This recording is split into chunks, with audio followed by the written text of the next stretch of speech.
Trên những bông hoa đẹp nhất luôn có những chiếc gai nhọn. Trên con đường đi kiếm tìm kho báu tồn tại không ít những nguy nan. Giống như việc dẫu biết trong kim tự tháp huyền bí ẩn chưa biết bao hiểm nguy, nhưng cũng đâu thể ngăn được bước chân của người lữ hành tìm đến những báu vật cổ. Hành trình đi đến thành công luôn ẩn chứa vô vàn những khó khăn, nguy hiểm, nhưng điều đó không ngăn được chúng ta vươn tới những mục tiêu lớn của đời mình. Tập dũng ngẩng cao đầu giữa sóng to gió lớn, đó không còn đơn thuần là lòng can đảm, mà đó còn là bản lĩnh của kẻ chiến thắng.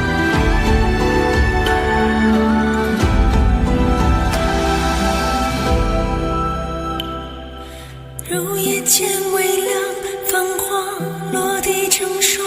你在远方眺望，耗尽所有目光，不思量，